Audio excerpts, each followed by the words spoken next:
Assalamualaikum warahmatullahi wabarakatuh. Selamat datang di YBH Podcast bersama saya Mardiatilla yang akan memandu pada hari ini. Nah, sahabat rekan YBH Anak Petua Mandiri, hari ini kita sudah kedatangan di tengah-tengah kita yaitu Ibu Mutia Juliana SSTP MSI selaku Kepala Dinas Pemberdayaan Perempuan dan Perlindungan Anak. Selamat datang Ibu di kantor YBH Anak. Ya, Assalamualaikum warahmatullahi wabarakatuh.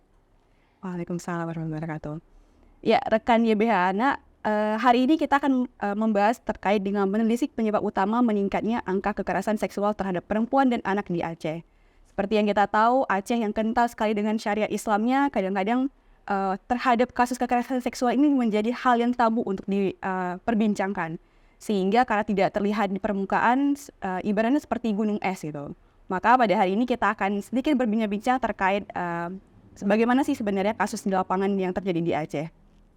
Ya, Ibu Mutia, menurut Ibu sebenarnya dari pengalaman Ibu di DP3A, apa saja sih sebenarnya Bu penyebab utama terjadi kekerasan seksual di Aceh ini, Bu?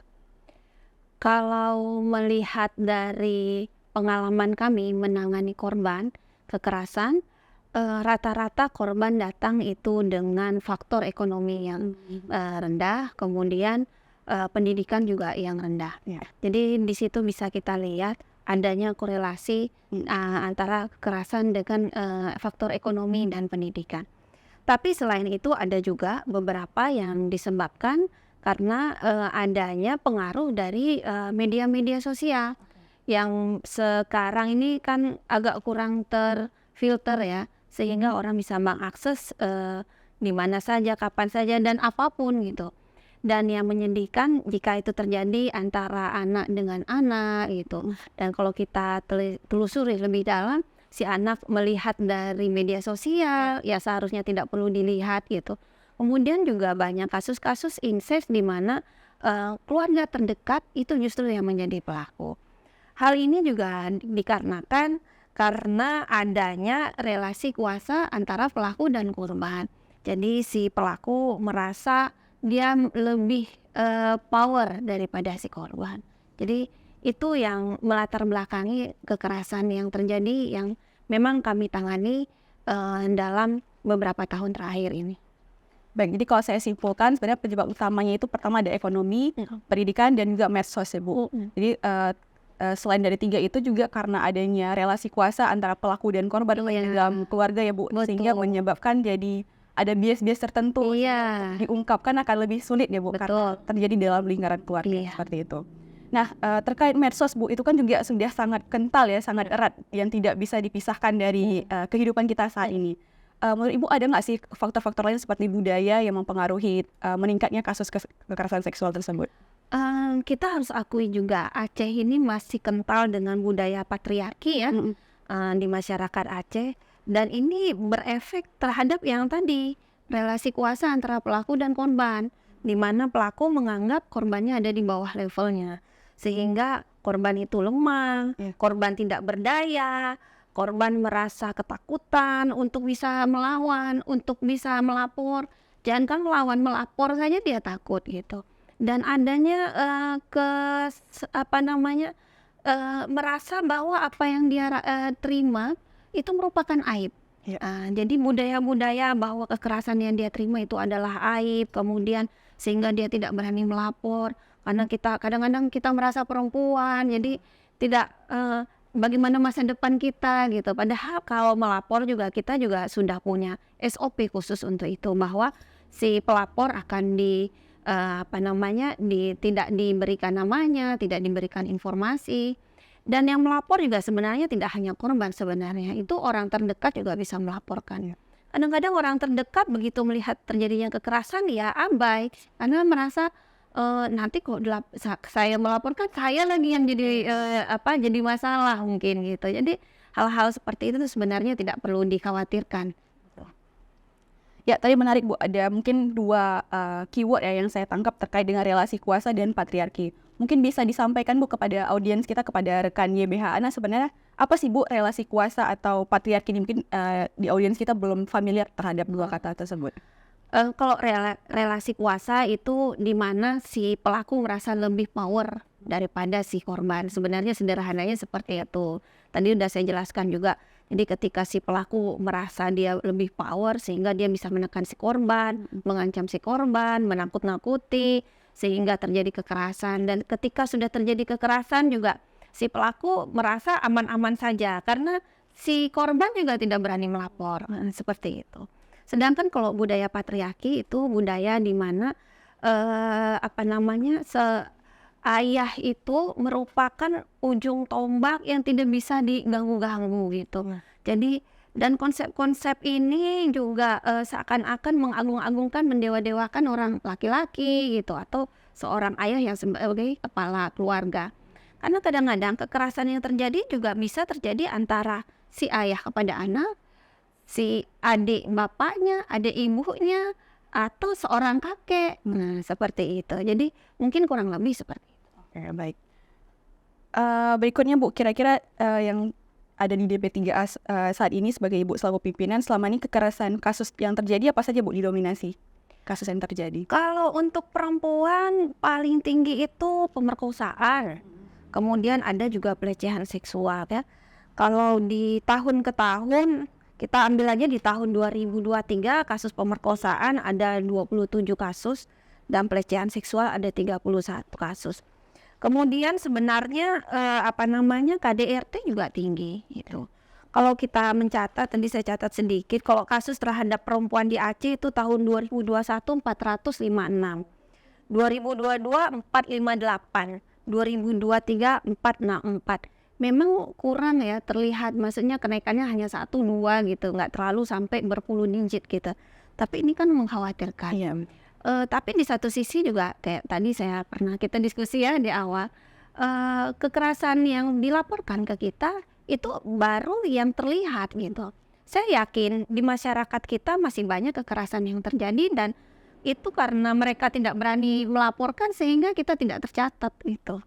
Dan untuk kasus anak juga yang paling banyak dalam catatan kami termasuk pemerkosaan, pelecehan seksual, sodomi dan incest. Jadi ini sodomi dan incest ini juga harus kita perhatikan dan mulai menjadi suatu hal yang kita tidak pernah dengar sebetulnya sodomi ini. Kalau kasus terhadap anak di Aceh juga ini 2021 468, 2022 571 kasus, 2023 634. Ini lumayan naiknya nih per tahun hampir 100 kasus. Tapi kita juga tidak bisa berpuas diri bahwa masyarakat juga sudah mulai berani, tapi juga kita juga harus lebih aware terhadap lingkungan sekitar. Karena kadang-kadang justru lingkungan yang abai yang membiarkan kekerasan itu yang terjadi gitu. Mungkin seperti itu deh. Iya, jadi balik lagi ini ibarat fenomena gunung es ya. Iya, Jadi yang terlaporkan itu belum tentu real di lapangan seperti itu, bisa jadi ada lebih banyak kasus yang tidak terlaporkan karena merasa malu atau tabu gitu Bu ya. Nah, kalau menurut Ibu sendiri kira-kira apa strategi yang bisa kita lakukan secara bersama baik dari DP3A maupun masyarakat untuk supaya kasus ini dapat tertangani lebih baik Bu ke depan? Saya rasa strategi yang paling efektif itu kolaborasi dan sinergi bersama ya kita. Seperti hari ini termasuk kolaborasi yang keren menurut saya. Karena saya tahu anak-anak muda sekarang sudah melihatnya ke podcast, sudah melihat media sosial gitu kan. Makanya saya juga mendorong agar pencegahan-pencegahan itu juga kita bisa siarkan melalui media sosial. Jadi kolaborasi sinergi ini juga harus dilakukan oleh berbagai pihak untuk bisa kita melakukan pencegahan terhadap kekerasan perempuan dan anak. Kondisi-kondisi ini yang hari ini pun contohnya saya sangat senang bahwa kita ada sinergi, ada program kerjasama. Jadi mudah-mudahan hari ini menjadi tonggak baru bagi kita semua karena untuk perempuan dan anak saya rasa nggak bisa hanya pemerintah Aceh melalui DP3A saja sendiri. Harus kita bangun bersama-sama dengan seluruh lembaga-lembaga yang ada. Ya, jadi kata kuncinya kolaborasi dan mungkin sebagai anak muda juga jangan sungkan atau tabu ya Bu untuk membicarakan hal-hal seperti ini sehingga ketika ini bukan lagi sebuah hal yang sensitif untuk dibicarakan mungkin akan banyak peluang kolaborasi atau solusi yang kita bisa lakukan secara bersama. Betul. Ya. Kira-kira tantangan terbesar apa Bu dalam menekan angka kekerasan seksual di Aceh ini Bu? Yang sudah pasti kayak saya sampaikan, komitmen bersama kita. Komitmen bersama, sinergisitas kita bersama, itu yang paling berat bagi kami. Untuk saat ini sebenarnya kami sudah menjajaki bersama dengan, Dinas Syariat Islam untuk bisa memberikan masukan materi-materi ke dalam khutbah Jumat maupun terhadap, materi yang, dilakukan oleh dai dan daiah. Baik yang kalau Dinas Syariat Islam kan, ini kan, dai-daiah yang perbatasan gitu. Jadi dengan mereka juga kita sudah mulai kerjasama, tapi ini memang masih digodok materinya. Jadi kami akan memberikan materi, mungkin nanti Dinas Syariat Islam yang akan meramunya seperti itu. Kemudian dengan Dinas Pendidikan Dayah Aceh juga seperti kita tahu, kekerasan di Dayah juga sering kali kita terdengar gitu kan. Dan kami juga sudah bekerja sama untuk meminimalisir kasus kekerasan yang terjadi di pesantren. Direncanakan kita akan membentuk suatu satgas untuk bisa menangani bersama. Karena kekerasan ini nggak bisa ditangani sendiri-sendiri. Yang sudah pasti si klien ini dia membutuhkan pendidikannya, dia membutuhkan pendampingan sosial. Apalagi kalau yang ekonomi ke bawah, kita harus bantu juga untuk supaya dia lebih mampu berdiri di kakinya sendiri, mungkin seperti itu.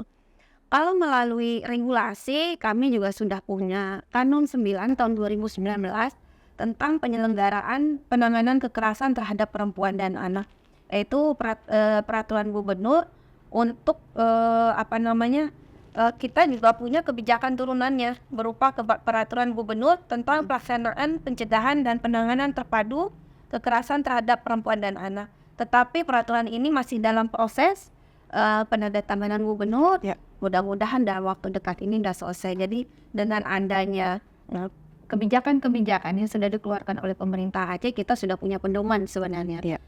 Dan pedoman itu juga di dalam Pergub nanti akan ada pengaturan pembentukan forum perlindungan korban kekerasan. Itu nanti akan lebih kuat lagi lah kerjasama antar instansi maupun antara lembaga pemerintah, lembaga-lembaga masyarakat. Jadi poin utamanya sudah terbangun ya kerjasama dengan Dinas Syariat Islam, dan juga dengan daya atau pesantren, sehingga kita rangkul semua stakeholder agar supaya bisa sama-sama kita selesaikan secara bersama ya Bu. Karena ini bukan hanya PR dari TP3A, tapi juga PR kita bersama supaya Aceh di masa mendatang menjadi generasi yang betul-betul gemilang ya Bu, tidak lagi terlibat dalam kasus-kasus kekerasan seksual. Nah, baik Bu, selanjutnya kira-kira untuk korban nih Bu, kan korban kan yang sudah mendapatkan pelayanan. Ini bagaimana caranya strategi untuk bisa meningkatkan pelayanan agar dapat mendapatkan pelayanan secara optimal seperti itu? Kita tahu bahwa penanganan di Provinsi Aceh dari 23 kabupaten kota memang baru terbentuk 10 UPTD PPA. Dari 10 UPTD PPA ini juga baru sekitar 5 atau 6 lah yang sudah beroperasional penuh. Sisanya masih menunggu penunjukan dari pejabat yang akan melaksanakan tugas-tugas tersebut. Jadi pembentukan UPTD PPA ini dimaksudkan untuk memperkuat bagaimana penanganan terhadap kekerasan perempuan dan anak. Seperti kita ketahui kalau dulu itu ada P2 TP2A. Jadi P2 TP2A sekarang sudah berupa suatu lembaga mandiri oleh masyarakat, dan sekarang dibentuk UPTD PPA, itu unit pelaksana teknis di daerah. Jadi itu nanti di bawah DP3AKB Kabupaten Kota. Sedangkan untuk UPTD PPA di provinsi itu merupakan UPTD rujukan. Jadi ketika kabupaten kota sudah kita juga memahami di kabupaten kota SDM-nya yang masih belum penuh begitu. Terus kemudian ada beberapa kabupaten kota juga yang sangat full terhadap kasus, sedangkan SDM yang menanganinya juga berkurang. Nanti itu bisa dirujuk ke UPTD Provinsi Aceh. Kami siap membantu untuk itu. Siap. Berarti mungkin ada program-program lain nggak Bu yang mungkin bisa di-sharing ke rekan YBH Anak yang sedang dijalani oleh DP3A? Jadi sebenarnya kita selama ini, kalau saya berpikir korban kekerasan itu hilir ya, pencegahan itu hulu gitu. Sebenarnya pencegahan itu yang sangat dipentingkan itu. Pencegahan juga banyak model yang bisa kita lakukan. Seperti hari ini juga, ini bagian dari bagaimana kita menginformasikan kepada masyarakat bagaimana apa yang terjadi, kita harus aware gitu terhadap kasus-kasus kekerasan yang ada. Karena di Aceh udah semakin kompleks dan rumit loh kasusnya itu, dan kadang-kadang kalau saya melihat satu hal yang tidak pernah terfikirkan atau terbayangkan gitu kasus itu terjadi. Jadi memang DP3A nggak bisa bekerja sendiri di dalam pencegahan. Jadi kami juga bekerja sama dengan PKK Provinsi Aceh untuk bisa sama-sama bersinergi dan berkolaborasi untuk pencegahan kekerasan terhadap perempuan dan anak. Untuk kita ingat, PKK juga merupakan akar rumput di masyarakat. Mereka kadernya itu sampai ke desa, dan kami sangat berharap kader-kader ini juga bisa membawa pesan gitu. Dan juga komitmen dari pimpinan kita juga Pak Gubernur maupun Ibu Gubernur, Ibu Ayu, yang kalau selalu aware terhadap kasus-kasus ini. Dan setiap beliau ke kunjungan kerja, saya kebetulan juga diajak. Saya kadang-kadang bingung kenapa yang harus diajaknya yang DP3A. Rupanya karena beliau susah melihat kasus kekerasan di Aceh ini yang semakin meningkat. Jadi ayo dong Bu, kita sama-sama gitu, kita informasikan. Jadi di daerah juga paham apabila terjadi kekerasan seperti apa, kemudian kemana harus melapor dan bagaimana harus menangani begitu. Jangan sampai kita sudah tahu ada kekerasan tapi kita biarkan, ataupun kita misalnya melihat seorang anak dipukul-pukul, kita pikir itu hal yang biasa begitu. Jadi memperkuat kapasitas ini kami lakukan bersama-sama gitu. Kemudian kita juga bekerja sama dengan instansi vertikal, terus dengan LSM, CSO seperti hari ini akademisi, dan juga kita mendapat dukungan dari teman-teman dari mitra pembangunan dalam proses penyusunan regulasi seperti IPG 2, Skala, Inklusi, dan UNICEF. Ini kayaknya melekat di mana ada DP3A mereka selalu berada gitu kan. Mungkin seperti itu lah. Ya, poin menarik tadi yang Ibu sampaikan bahwasanya DP3A sudah juga merangkul PKK ya Bu. Karena kader PKK juga ada di setiap desa dan sangat dekat dengan masyarakat. Sehingga mudah-mudahan DP3 tidak hanya di provinsi tapi ada jejaringnya yang lebih dekat dengan masyarakat, itu kader PKK. Mungkin terakhir Bu, mungkin dari rekan YBH Anak di sini ada yang mungkin keluarganya atau rekan terdekatnya yang menjadi korban atau juga melihat pelaku, mungkin khusus yang korban ya Bu. Kira-kira alur rujukan atau ada nggak sih Bu hotline yang bisa di sharing di podcast kita pada hari ini? Oh baik, iya tadi kita di hilir ya, di hilir berarti di ketika terjadi kasus bagaimana si korban. Ya, jadi si korban silakan melaporkan ke unit PPA terdekat di Polres atau di kabupaten kota di DP3A, itu UPTD PPA. Walaupun tidak ada UPTD PPA tetap ada tim Satgas penanganan. Kemudian nanti apabila nanti kami akan berkoordinasi juga dengan kabupaten kota, akan berkoordinasi dengan provinsi terhadap kasus-kasus yang mereka terima gitu. Ketika si korban sudah melapor, nanti akan ada SOP penerimaan pelayanan, nanti akan ada pendampingan, proses pendampingan dan selanjutnya begitu.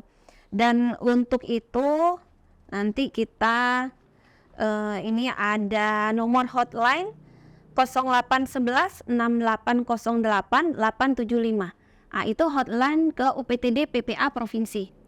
Jadi dimanapun berada, kalau yang tertangkap cuman hotline ini nggak ada masalah.